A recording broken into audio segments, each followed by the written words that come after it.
A lot of people. My dad would be really happy to see you all. And you'll have to bear with me, I wasn't asked to speak till last night. Brian did a great job here, and I thank him especially. Yeah, that's true. So the first thing I thought is I would thank all of you, so thank you all. And then I thought I would say something nice about all the speakers who spoke. But then I started thinking about Daniel busted me the last 2 tournaments that I played in.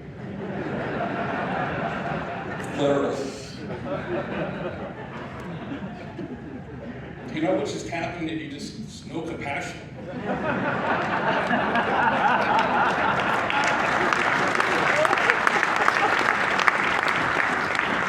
It's okay, kid poker. I don't know why you still call yourself that. You're like almost as old as my dad. And Phil Helmuth. He just couldn't stand that my dad was going to have this big event just for him.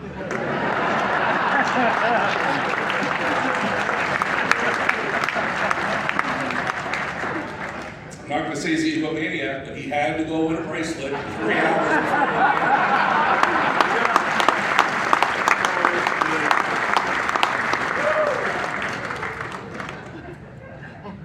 And I actually requested to speak after Dewey, because Dewey's not known to be the greatest speaker. He knocked it out of the park too, so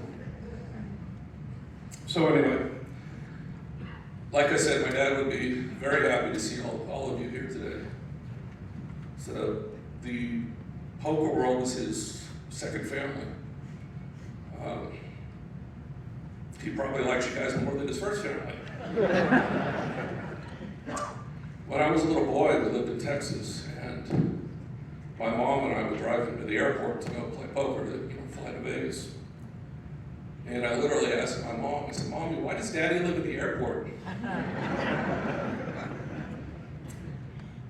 And so we finally moved to Vegas, and I was just slightly younger than my son here. I turned 4 years old on the road. We actually stopped and had a party at Shakey's Pizza. I'm sure the young people here don't remember that place, but it used to be a big place. So we got here, and after a while, I guess my mother kind of had enough of me. It's hard to believe that somebody wouldn't want to be around me 24 hours a day. So she would send me out with my father for the day.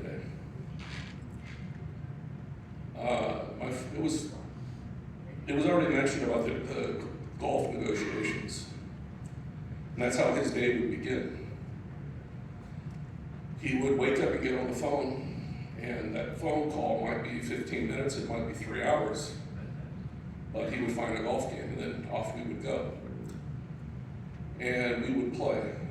Well, he would play. I would run around and chase ducks or fish or something. And now that I'm older, it really amazes me. Is right before the World Series, my wife and I were supposed to go to dinner with Matt Savage and his wife Mary Ann.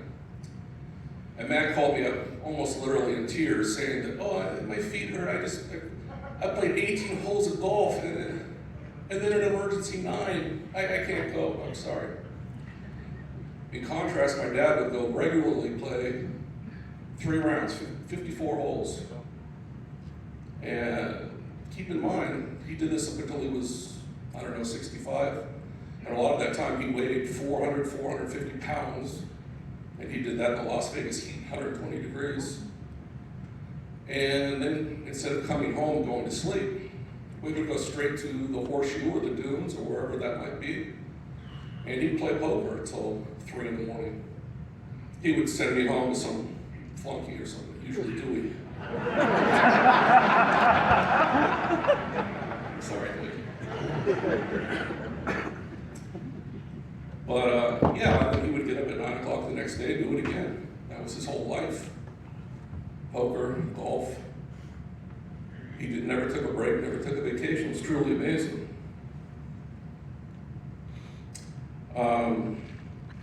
It was pretty cool for me too, because Jack Binion, when he would take me, Jack would give me the run of the Horseshoe.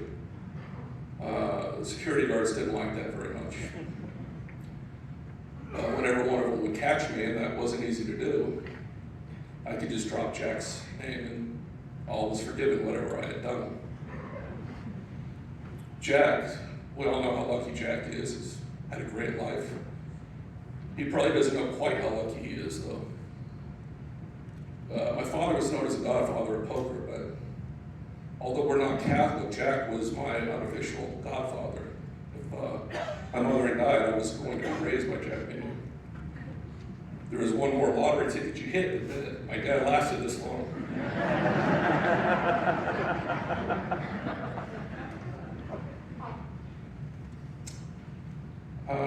Let's see, we have a lot of bigwigs from WPT here. GG Poker, I'd like to thank them for making this possible. It's very nice. Give them a round of applause for free.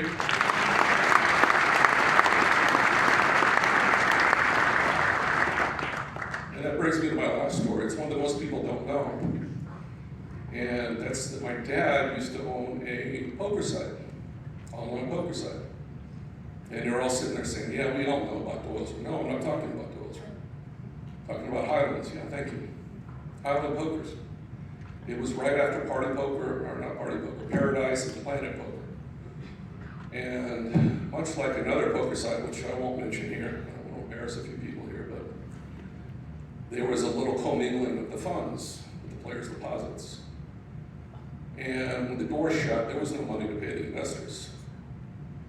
So I think my dad owned 40% of the site or something, but he took 100% of the responsibility and paid back all the investors some, 7 figures that he paid. Considering how long ago that was a pretty big chunk of money.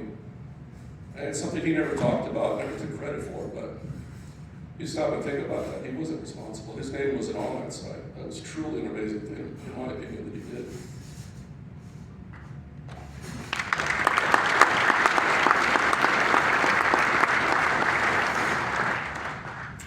That's about all I have to say. Once again, thanks to Brian for doing all this. Thanks for all of you for coming. He would have been tickled pink to see this turnout, how nice everything was, how great everyone spoke, especially Dewey.